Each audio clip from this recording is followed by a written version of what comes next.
কুষ্টিয়ায় যারা গণমাধ্যমে আছেন, আমি গণমাধ্যম কর্মীদেরকে যেটা বলতে চাইবো সেটা হলো, কুষ্টিয়ায় হিজবুত তৌহিদ অনেক আগের থেকে কাজ করছে, প্রায় আপনার 30 বছর থেকে হিজবুত তৌহিদ কাজ করে কুষ্টিয়ায়। তো এই কুষ্টিয়ার হাজার হাজার কর্মী, সমর্থক, শুভাকাঙ্ক্ষী, শুভানুধ্যায়ী আমাদের রয়েছে। আমি গণমাধ্যমের প্রতি আমার আবেদন থাকবে একটা, আপনারা প্রথমত অন্যান্য সংগঠনের যে নিউজগুলি আপনারা তুলে ধরেন, আমাদের যে অনুষ্ঠানগুলি হয়, আমাদের যে নিউজ হয়, সেটা আপনারা তুলে ধরবেন নিরপেক্ষ দৃষ্টিতে। আরেকটা দাবি থাকবে, আমাদের সম্পর্কে আমাদের আদর্শিক প্রতিপক্ষ যারা, তারা অনেক মিথ্যা প্রচারণা, অনেক জাল জালিয়াতি আমাদের বিরুদ্ধে প্রচার চালায় সোশ্যাল মিডিয়া, মানে অনলাইনে অফলাইনে সব জায়গায়। মিডিয়া কর্মীরা যেন নিরপেক্ষ দৃষ্টিতে আমাদের অপপ্রচারগুলি তারা দেখে, সরাসরি আমাদের কাছে জিজ্ঞাসা করে, আমাদের কোনো প্রসঙ্গ থাকে, আমাদের অফিস আছে, আমাদের কর্মকর্তা আছেন, আমাদের টেলিফোন নাম্বার আছে, সে কথা আমরা আদৌ বলেছি কিনা, এই কাজটা আমরা করেছি কিনা, বা এটা আমাদের কোনো বক্তব্য কিনা, প্রচারণার আগে আমাদের কাছে থেকে যেন তারা শোনেন। এই আরেকটা কথা হলো, মিডিয়ার প্রতি আমার শেষ আহ্বান থাকবে, মিডিয়া ওই সমাজের মানুষ, মিডিয়ারও এখন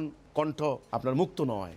তারাও কিন্তু অভিযোগ করেন, তাদের বাকস্বাধীনতা, তাদের ফ্রিডম অফ স্পিচ যাকে বলা হয়, এই ফ্রিডম নাই। আমরা ধরেন প্রথম আলোতে হামলা হলো, ডেইলি স্টারে হামলা হলো, বিভিন্ন প্রতিষ্ঠানে আক্রমণ হলো, এটা প্রতিনিয়ত এটা নিয়ে ঢাকায় কথা হচ্ছে। তো মিডিয়ার কর্মীদের প্রতি আমার কথা থাকলো এইটা, যে বর্তমান বিদ্যমান এই ব্রিটিশ আমলে চলে আসা, ব্রিটিশ আমল থেকে এই ব্যবস্থা ওনারা পরিবর্তন করার ক্ষেত্রে ভূমিকা রাখতে হবে। আমরা যে প্রস্তাব করছি, আমাদের প্রস্তাবিত ব্যবস্থা মিডিয়া তুলে ধরবেন, আমাদের বক্তব্য, আমাদের নিউজ যে কোনো ভাবে ওনারা তুলে ধরবেন। এই হচ্ছে আমার মিডিয়ার প্রতি বার্তা, আর কিছু।